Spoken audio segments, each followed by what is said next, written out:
Police பப்புக்கு வந்துட்டாங்க. இனியாவையும் மத்த பசங்களையும் கூட்டிட்டு போறாங்க. அப்ப ராதிகா அவங்க ஃப்ரெண்டு கிட்ட பேசுறப்ப இனியாவை பாத்துடுறாங்க. லேடி போலீஸ் கிட்ட ராதிகா பேசி பாக்குறாங்க, எனக்கு தெரிஞ்ச பொண்ணுன்னு. லேடி போலீஸ் விடமாட்டேன்னு சொல்றாங்க. ஜீப்ல இனியாவோட ஃப்ரெண்ட்ஸ் எல்லாம் ஏத்தும் போது ராதிகா அவங்க அண்ணனுக்கு போன் பண்ணி சொல்றாங்க, இன்ஸ்பெக்டருக்கு ஒரு கால் வருது. வண்டியில இருந்து 3 பொம்பளை பிள்ளைகளையும் இறக்கி விடுறாங்க. இன்ஸ்பெக்டர் கேக்குறாரு, ஏசிபி சார் உங்களுக்கு எப்படி தெரியும்னு. ராதிகா சொல்றாங்க, என் அண்ணனுக்கு தெரிஞ்சவங்கன்னு. இன்ஸ்பெக்டர் 4 பேரையும் கூட்டிட்டு போக சொல்லி சொல்றாங்க ராதிகா கிட்ட.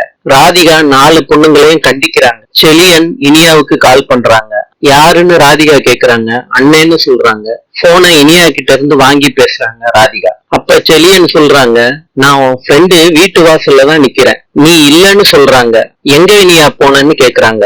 ராதிகா சொல்றாங்க, இனியா உனக்கு இப்ப ஒரு லொகேஷன் அனுப்புவா, அங்க வந்துருன்னு சொல்றாங்க. செலியன் அந்த லொகேஷனுக்கு வந்திருக்காங்க. இனியா என்ன ஆச்சுமா, நீ எப்படி இங்க, என் தங்கச்சிய என்ன பண்ணீங்க? ராதிகா சொல்றாங்க, என்னையே கேள்வி கேட்பியா, உன் தங்கச்சிய நான் காப்பாத்தினேன், நடந்த கதையெல்லாம் சொல்றாங்க. இதை கேட்டுட்டு செலியன் இனியாவை திட்டுறாங்க. திட்டிட்டு கூட்டிட்டு போறாங்க. அப்ப ராதிகா சொல்றாங்க, எவ்வளவு பெரிய விஷயம் நடந்திருக்கு, சாதாரணமா எப்படி விட முடியும்? இனியா முதல்ல உங்க அம்மாவுக்கு போன் பண்ணி இந்த லொகேஷனுக்கு வர சொல்லு. செலியா உங்க அம்மா இங்க வந்தாதான் இனியாவை அனுப்புவேன், இல்லாட்டி அனுப்ப மாட்டேன்.